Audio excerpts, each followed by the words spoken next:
जय श्री राम जी की। आप सभी के अंतस्थल में बसने वाले प्रभु श्री राम जी से मेरा सत सत नमन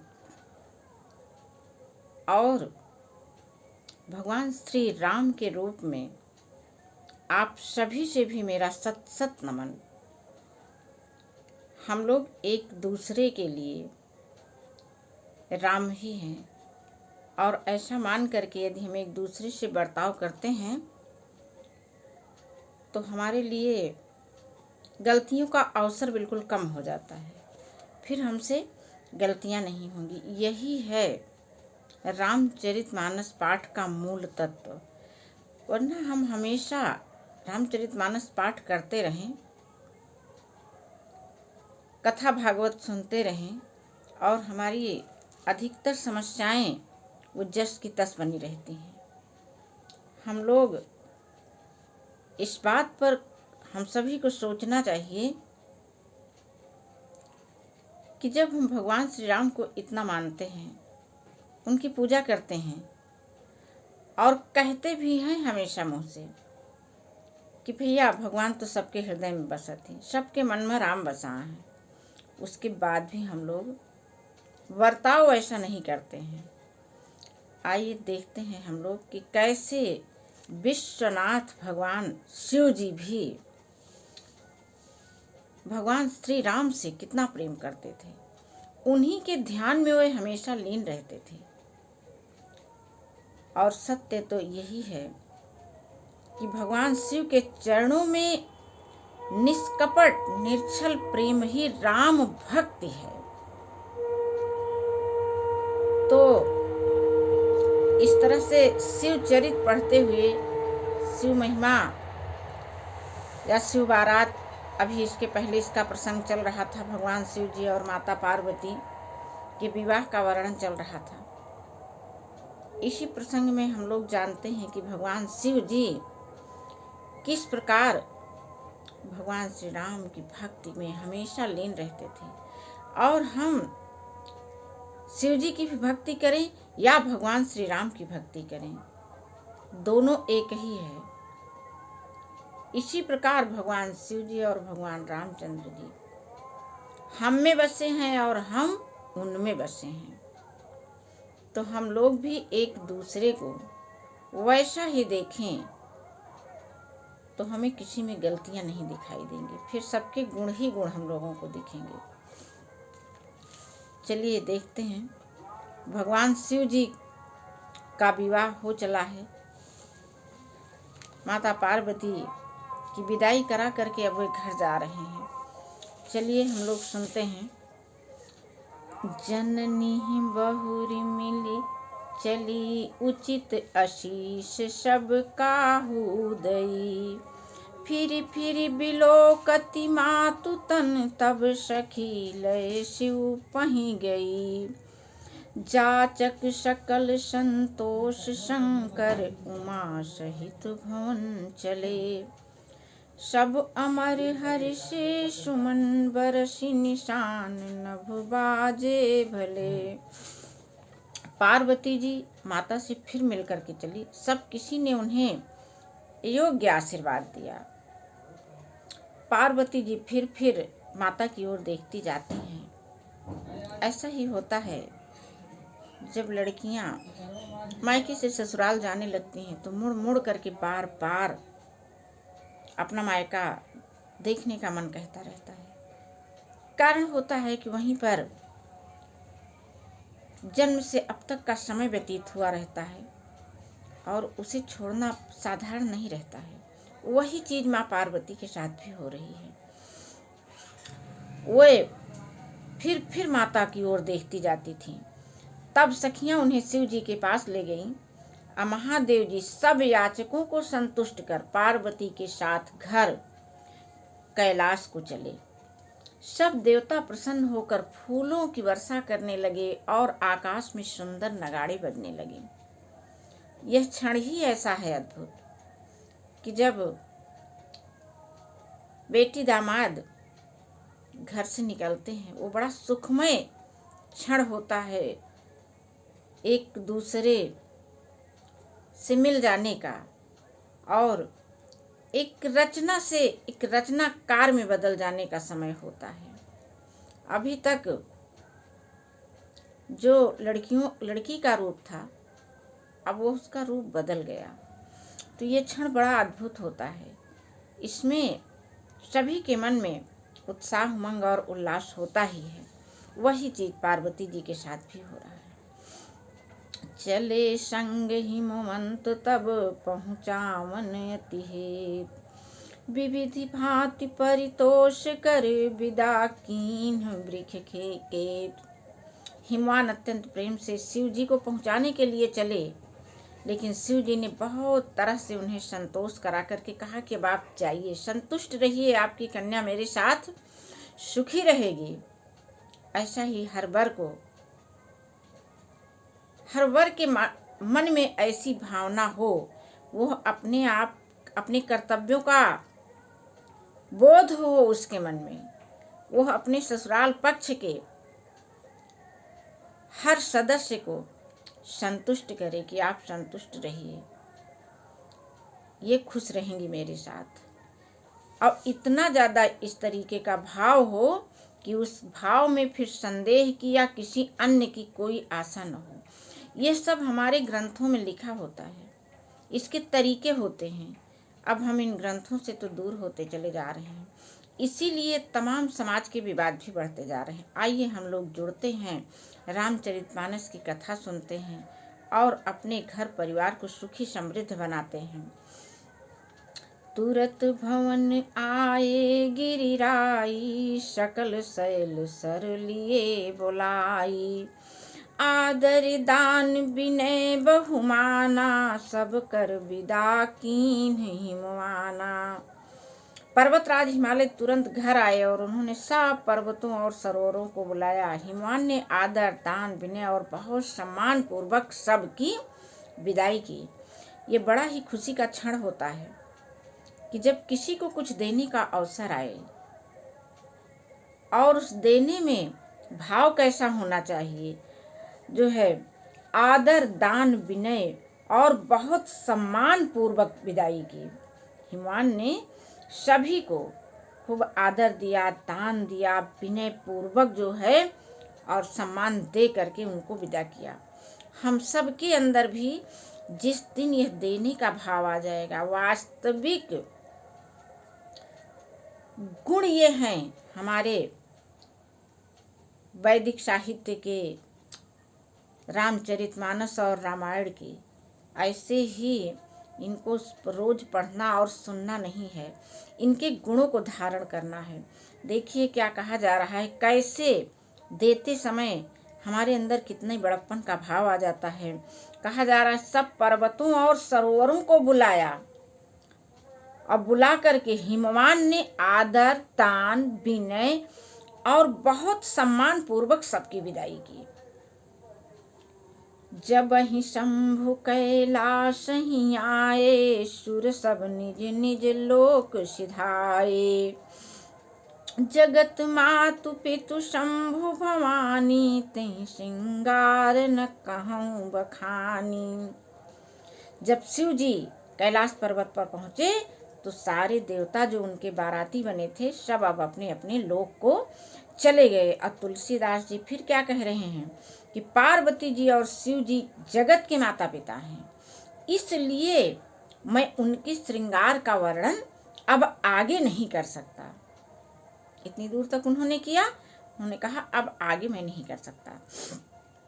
करहि विविधि विधि भोग विलासा, गणन समेत बसहि कैलासा, हर गिरजा बिहार नीति नयऊ, एहि विधि विपुल काल चली गयऊ। शिव जी पार्वती विविध प्रकार के भोग विलास करते हुए अपने गणों सहित कैलाश पर रहने लगे और वे नित्य नए विहार करते थे। इस प्रकार बहुत समय बीत गया। तब जन्म्यौ खट बदन कुमारा, तारक असुर समर जेहि मारा, आगम निगम प्रसिद्ध पुराना, सन्मुख खन्मुख जन्म सकल जग जाना। तब 6 मुख वाले पुत्र स्वामी कार्तिक का जन्म हुआ, जिन्होंने बड़े होने पर युद्ध में तारकासुर को मारा। वेद, शास्त्र और पुराणों में स्वामी कार्तिक के जन्म की कथा प्रसिद्ध है और सारा जगत उसे जानता है। जग जानि खन्मुख जन्म कर्म प्रताप पुरुषारथ महा, तेहि हेतु मैं वृक्ष के तु सुत कर चरित संक्षेपहि कहा। यह उमा शंभु विवाह जे नर नारी कहीं जे गावहीं, कल्याण काज विवाह मंगल सर्वदा सुख पावहीं।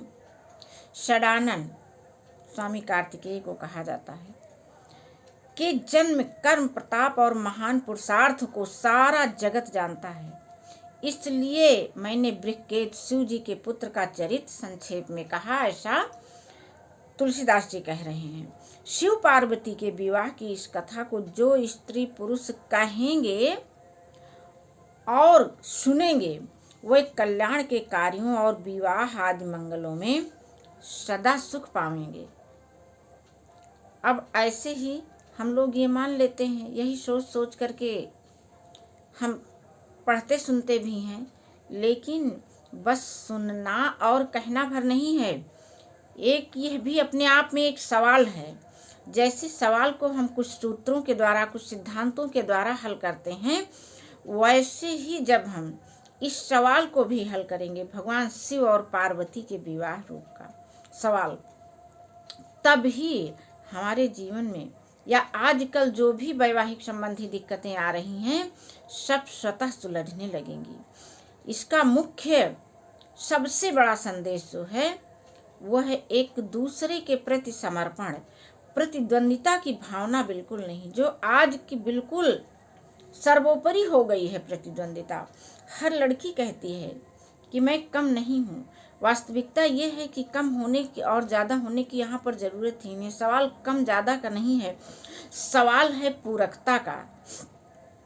एक स्त्री अपने आप में इतनी विशिष्ट होती है कि वह एक आधे अधूरे पुरुष को, वह आधा अधूरा पुरुष बिना स्त्री के वह निर्जीव होता है, 100 के समान होता है। 100 और शिव का यही एक बड़ा मुख्य अंतर है कि जब जो है, देखिए 100 शब्द है यानी लाश, और उस 100 में जब हम छोटी की मात्रा लगा देते हैं तो वह शिव बन जाता है। यानी 100 से शिव कौन बनाता है? स्त्रीलिंग उसमें जब लगता है। ऐसे ही हर स्त्रियां जब एक पुरुष के साथ में होती हैं तो वे उसे पूर्ण करती हैं, उसे पूरा करती हैं। वे तो उसका निर्माण करने वाली हैं, उससे छोटे बड़े का तो भेदभाव ही नहीं है। लेकिन जब हमारे अंदर वह गरिमा भरी होगी, गरिमा कब भरी होगी? जब हम अपने वैदिक साहित्यों का अध्ययन करेंगे, उसके मूल तत्वों को हम जानेंगे, तभी तो यह जो है, यह एक विज्ञान है, यह एक सवाल है। और इस सवाल को जो समझ लेता है, उसका दाम्पत्य जीवन जन्म जन्मांतर के लिए सुखद ही सुखद हो जाता है। चरित सिंधु गिरिजा रमन वेद न पावहि पारु, बरनय तुलसीदास किमी अतिमति मंदु गंवारु। गिरजापति महादेव जी का चरित्र समुद्र के समान अपार है, उसका पार वेद भी नहीं पाते हैं। वेद स्वयं भगवान के स्वरूप हैं, वे अपौरुषेय हैं, देववाणी हैं। इसीलिए कहा जा रहा है कि भगवान शिव जी का चरित्र तो वेद भी नहीं जान सकते, जबकि वेद सब कुछ जानते हैं। उसके बाद भी भगवान शिव जी के चरित्र को छोड़ करके उनका पार वेद भी नहीं पाते हैं। तब अत्यंत मंद बुद्धि और गंवार तुलसीदास जी उसका वर्णन कैसे कर सकता है? शंभु चरित सुनि सरस सुहावा, भरद्वाज मुनि अति सुख पावा, बहुलाल सा कथा पर बाढ़ी, नैननि नीर रोमावली ठाढ़ी। अब ये वहाँ से प्रसंग चल रहा है जब भरद्वाज ऋषि ने याज्ञवल्क्य को रोक करके उनसे रामायण रामचरित की कथा सुन रहे थे। सुनते सुनते यहाँ तक पहुँच गए। अब जो है देखिए, शंभु चरित सुनि सरस सुहावा, भरद्वाज मुनि अति सुख पावा। याज्ञवल्क्य सुना रहे हैं, भरद्वाज मुनि सुन रहे हैं, और भरद्वाज मुनि बिल्कुल गदगद हो गए। बहुलाल सा कथा पर बाढ़ी, नैननि नीरि रोमावली ठाढ़ी। इतना उनका मन गदगद हो गया कि उनकी आंखें प्रेमाश्रुओं से भर गई और उनके शरीर के रोए रोए बिल्कुल खड़े हो गए। ऐसा हम सबों के साथ में होता है। जब हम बहुत प्रसन्न होते हैं तब प्रेम विवश सुख मुख आवन बानी, दशा देखी हर्षे मुनि ज्ञानी। अहो धन्य तो जन्म मुनीषा, तुम्हीं प्राण सम प्रिय गौरीशा। उनकी जो है भरद्वाज जी की दशा ऐसी हो गई थी कि उनके मुख से पानी ही नहीं निकल रही थी। वैसे भी प्रेम सारे शरीर में समा जाता है, चाहे जिसका जिसके प्रति प्रेम हो। वाणी उस समय मौन हो जाती है। वही दशा इस समय भरद्वाज मुनि की हुई है और उनके मुंह से वाणी नहीं निकल रही है। प्रेम विवश मुख आवन बानी, दशा देखी हर्षि मुनियानी। और उनकी दशा को देख करके याज्ञवल्क्य जी को बड़ा हर्ष हो रहा है, बहुत प्रसन्न हो रहे हैं याज्ञवल्क्य जी। अब कह क्या रहे हैं, अहो धन्य तव जन्म मुनीषा। अरे भाई, जिसका मन भगवान के प्रेम में इतना विह्वल हो जाए तो उसका जन्म तो धन्य ही है। तुम्हीं प्राण सम प्रिय गौरीशा। तुम्हारा जन्म, याज्ञवल्क्य जी कह रहे हैं भरद्वाज जी से कि तुम्हारा तो जन्म धन्य हो गया। क्यों धन्य हो गया? तुमको प्राण के समान जो है, प्राण सम प्रिय गौरीशा, ये माता पार्वती और भगवान शिव जी आपको प्राणों के समान प्रिय हैं। शिव पद कमल जिन्हि रति नाही, राम ही ते सपने हुन सुहाही। जिनके मन में शिव के प्रति प्रेम नहीं है, राम ते सपने हुन सुहाई। उन वैसे व्यक्ति राम को स्वप्न में भी अच्छे नहीं लगते हैं। अर्थात राम को पाना है तो शिव की पूजा करनी है, उनके चरणों में अपना मन लगाना है, और शिव को पाना है तो राम के चरणों में। अर्थात अब यहाँ पर और फिर यही दर्शन तो आ जाता है प्रति व्यक्ति और भगवान राम में, क्योंकि राम प्रति व्यक्ति में बसे हैं और प्रति व्यक्ति राम में बसा हुआ है। राम को प्रेम करना है तो हर व्यक्ति से हमको प्रेम करना होगा, और हर व्यक्ति से जब हम प्रेम कर लिए तो मानो हमने राम से प्रेम कर लिया। शिव पद कमल जिन्हि रति नाही, राम ही ते सपने हुन सुहाही। अब बिनु छल विश्वनाथ पद नेहु, राम भगत कर लक्षण येहु। जो है बिना छल के जो भगवान शिव जी के चरणों में प्रेम करता है, वही भगवान श्री राम का सच्चा भक्त होता है। अर्थात अब यहाँ पर फिर बार बार हम सभी को रामचरितमानस का दर्शन समझना है कि हमको दिखाना क्या चाह रहा है।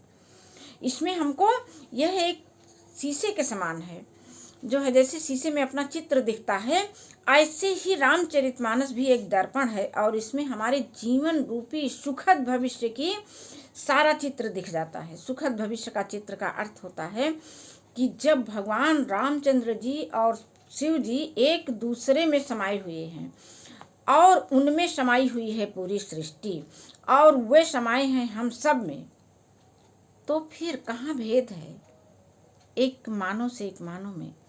जिस दिन हम लोग वास्तविक रहस्य रामचरितमानस का समझ जाएंगे, समझेंगे कब? जब इसका इस तरह पाठ करेंगे, इसकी चर्चा ऐसी करेंगे। एक बार दो बार में किसी चीज पे रंग नहीं चढ़ता है। बार बार उसके लिए करना पड़ता है। जिस प्रकार हम लोग अपने शरीर का पोषण निरंतर बार बार कर रहे हैं, वैसे अपने मस्तिष्क का भी पोषण हमको हमेशा जो है वैदिक साहित्य को पढ़ पढ़ करके करते रहना है, तब ये सब समझ में आएगा। हम लोग तो इसको मनोरंजन का विषय बना लिए हैं, बिल्कुल अंधी दौड़ में पाश्चात्य सभ्यता का अंधानुकरण करने में सब कुछ छोड़ छाड़ दिए हैं। शिव सम को रघुपति व्रत धारी, बिनु अघ तजी सती असी नारी, अपन कर रघुपति भगत दिखाई, को शिव सम राम ही प्रिय भाई। अब देखिए कि शिव सम को रघुपति व्रत धारी, भगवान श्री राम से प्रेम करने वाला भगवान शिव जी के समान और कौन दूजा है। कैसे?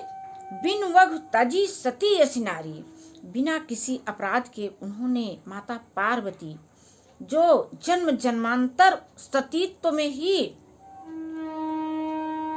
वो बसी थी, ऐसी पत्नी को भगवान शिव जी ने तज दिया। किसके लिए? श्री राम के लिए। जब वे राम की पत्नी का रूप धारण करके बैठ गई तो भगवान शिव जी के लिए उन्होंने कहा, अरे अब तो ये हमारी श्रेष्ठ हो गई, मेरी माता तुल्य हो गई। मैं जिस आराध्य की निरंतर जिसके ध्यान में मैं डूबा रहता हूँ, जिसे मैं अपना आराध्य मानता हूँ, उनकी पत्नी का रूप धारण करके जब ये उनकी परीक्षा लेने गई तो ये हमारे लिए भी श्रेष्ठ हो गई।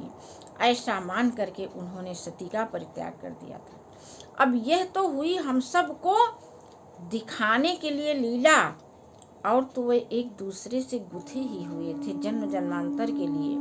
माता पार्वती ने अपना एक शरीर छोड़ा, दूसरा शरीर हिमवान के यहाँ नए शरीर में पुनः हुए आ गई, भगवान शिव जी की अर्धांगिनी बनने लगे। पन करी रघुपति भगत दिखाई, को शिव सम राम ही प्रिय भाई। और शिव जी समान रघुनाथ जी को का व्रत धारण करने वाला कौन है? अर्थात कोई नहीं है। जो है हम कोशिश करके आसपास पहुंच सकते हैं, और उतने की ही हमको जरूरत भी है, क्योंकि वो सारे संसार का संचालन कर रहे हैं, और हम थोड़ा भी पहुंच करके कम से कम स्वयं का और अपने परिवार का तो कर पाएंगे। ये बार बार यही दर्शन है रामचरितमानस का।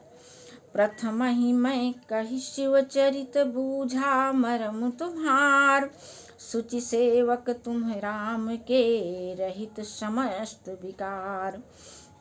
मैंने पहले ही शिव जी का चरित्र कहकर तुम्हारा भेद समझ लिया।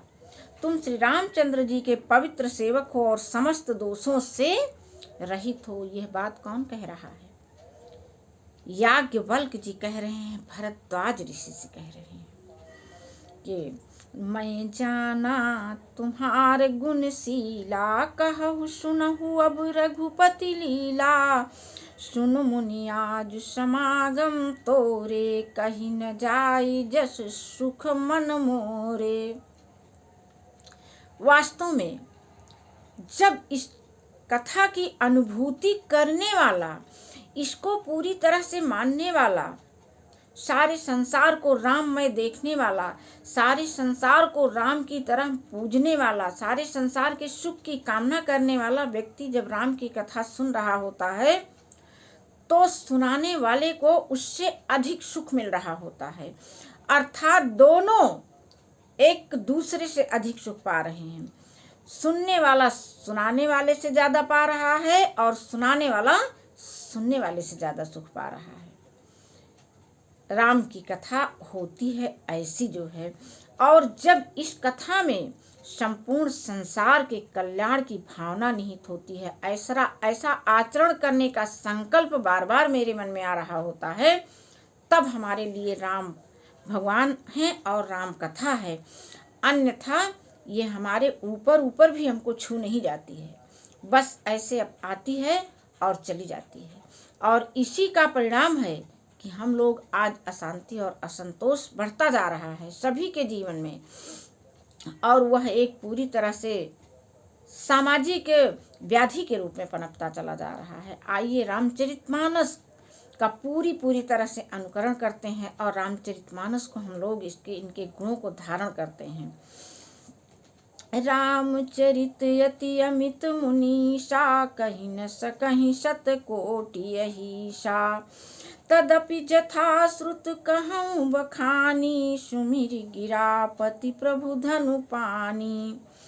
हे मुनीश्वर, रामचरित अत्यंत अपार है, 100 करोड़ शेष भी उसे नहीं कह सकते।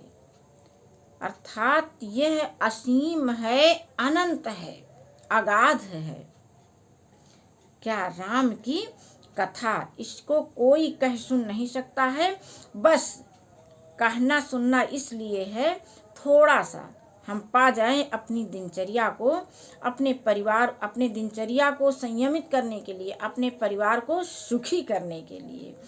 बस ये अथाह सागर है सुख का, और इसमें से हमको थोड़ा भी मिल जाता है तो हमारा जीवन संवर जाता है।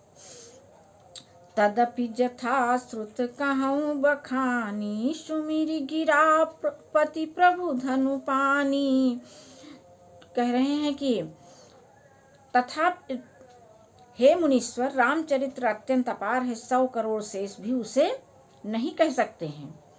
तथापि जैसा मैंने सुना है वैसा वाणी के स्वामी, प्रेरक और हाथ में धनुष लिए हुए प्रभु श्री राम जी का स्मरण करके कह रहा हूं। और हम लोग जब कहने सुनने चलते हैं तो हमारे मन में फिर यह नहीं आता है कि हे राम आइए मेरे हृदय में बसिए, मैं आपके जैसा बर्ताव करने के लिए, प्रेम में बर्ताव करने के लिए अपना सर्वस्व छोड़ रही हूँ। और जिस दिन हमारे अंदर ऐसा संकल्प हो जाएगा उस दिन तो फिर हमारे ही नहीं, हम सभी का जीवन जो है सुखमय हो जाएगा, हम सबका जीवन। शारद दारु नारी सम स्वामी, राम सूत्रधर अंतर्यामी। जहीं पर कृपा करहि जनु जानी, कबीर अजिर नचामहि बानी। सरस्वती जी कठपुतली के समान हैं और अंतर्यामी स्वामी श्री रामचंद्र जी उनको सूत पकड़ के नचाते हैं। और अपना भक्त जानकर जिस कवि पर वे कृपा करते हैं उसके हृदय रूपी आंगन में सरस्वती को वे नचाया करते हैं। तभी उसके मुंह से भगवान श्री राम के चरित्र का वर्णन जो है हो पाता है, कहने वाले के मन में भी और सुनने वाले के मन में भी। हमारे मन में सेवा और समर्पण की भावना होनी चाहिए, प्रेम और विश्वास का भाव होना चाहिए। रामचरितमानस की कथा सुनते हुए हम एक दूसरे को राममय ही देखें। प्रणवं सोई कृपाल रघुनाथा, बरनौ विशदता सुगुण गाथा। परम रम्य गिरि वर कैलासु, सदा जहाँ शिव उमा निवासु। मैं उन्हीं कृपाल श्री रघुनाथ जी को प्रणाम करता हूँ और उन्हीं के निर्मल गुणों की कथा कहता हूँ। कैलाश पर्वतों में श्रेष्ठ और बहुत ही रमणीय है जहाँ शिव पार्वती सदा निवास करते हैं। सिद्ध तपोधन जोगी जन, सुर किन्नर मुनि वृंद। बसहि तहाँ सुकृति सकल, से वहीं शिव सुख कंद। सिद्ध तपस्वी योगी गण, देवता, किन्नर और मुनियों के समूह उस पर्वत पर रहते हैं। वे सब बड़े पुण्यात्मा हैं और आनंद कंद श्री महादेव जी की सेवा करते हैं। अब यह बात जो है तभी तो कहा जाता है कि रामचरितमानस की एक एक चौपाइयाँ लाखों मंत्रों के बराबर हैं। इसका एक एक संदेश लाख लाख मंत्र जपने के बराबर है। लेकिन जब वो हमारे अंदर उतरे, और उतरेगा कब, जब जो है हम बिल्कुल यही सोच लेंगे कि अब हमको राम की शरण में ही सुख और आनंद की प्राप्ति हो सकती है। सारा कल्याण हमारा राम के ही आदर्शों पर चलने पर पूरा हो सकता है। हम तो बिल्कुल भाग रहे हैं उन मृगों की तरह जो कि कस्तूरी के महक को ढूंढते दूर दूर टहल जाते हैं, लेकिन वे नहीं सोच पाते वो तो मेरे ही पास है। ऐसे ही हम सुख की तलाश में भटक रहे हैं। हमको अपने हृदय में बसे राम का पता ही नहीं मिल पाता है। ना अपने हृदय में बसे हुए राम को जान पाते हैं और ना आपके हृदय में बसे हुए राम को जान पाते हैं। हरिहर विमुख धर्म रति नाही, ते नर तह सपने हूँ नहीं जाही। तेहि गिरि पर्वत बिटप विशाला, निति नूतन सुंदर सब काला। जो भगवान विष्णु और महादेव जी से विमुख हैं और जिनकी धर्म में प्रीति नहीं है, वे लोग स्वप्न में भी वहां नहीं जा सकते। उस पर्वत पर एक विशाल बरगद का पेड़ है जो नित्य नवीन और सब काल यानी 6 ऋतुओं में वो सदैव हरा भरा रहता है। त्रिविधि समीर सुशीतल छाया, शिव विश्राम बिटप श्रुति गाया। एक बार तेहि तर प्रभु गयऊ, तरु बिलो की उर अति सुख भयऊ। क्या है कि वहाँ तीनों प्रकार की शीतल मंद सुगंध वायु बहती रहती है। उसकी छाया बड़ी ठंडी रहती है। वह शिव जी के विश्राम करने का वृक्ष है जिसे वेदों ने गाया है। एक बार प्रभु शिव जी उस वृक्ष के नीचे गए और उसे देखकर हृदय में उनके बहुत आनंद हुआ। निज कर दासी नागरी पुछाला, बैठे सहज ही शंभु कृपाला। कुंद इंदुदर गौर शरीरा, भुज प्रलंब परिधन मुनि चीरा। अपने हाथ से बाघंबर बिछाए और कृपालु शिव जी स्वभाव से ही बिना किसी खास प्रयोजन के, उनका तो हर जगह बैठ करके भगवान श्री राम के ध्यान में लीन हो जाना स्वभाव था। उसी प्रयोजन से वहां भी वे बैठे। कुंद के पुष्प के समान, चंद्रमा और शंख के समान उनका गौर शरीर था। उनकी लंबी भुजाएं थी और वे मुनियों से वल्कल वस्त्र धारण किए थे। तरुण अरुण अम्बुज समुचरना, नख दुति भगत हृदय तम हरना। भुजंग भूति भूषण त्रिपुरारी, आननु शरद चंद छबिहारी। उनके चरण नए पूर्ण रूप से खिले हुए लाल कमल के समान थे। नखों की ज्योति भक्तों के हृदय का अंधकार हरने वाली थी। सांप और भस्म ही उनके भूषण थे। त्रिपुरा सुर के शत्रु शिव जी का मुख शरद पूर्णिमा के चंद्रमा की शोभा को भी हरने वाला था। जटा मुकुट सुर सरित सिर, लोचन नलिन विशाल। नीलकंठ लावण्य निधि, शोह बाल विधुभाल। उनके सिर पर जटाओं का मुकुट और गंगा जी ऐसे शोभायमान थी। कमल के समान बड़े बड़े नेत्र थे। उनका नीलकंठ था और उनका कंठ नीला था और वे सुंदरता के भंडार थे। उनके मस्तक पर द्वितीया का चंद्रमा सुशोभित था। आज भगवान शिव जी की कथा आज यहीं पर हम विश्राम देते हैं। इसके आगे का भाग हम कल सुनेंगे। जय श्री राम जी।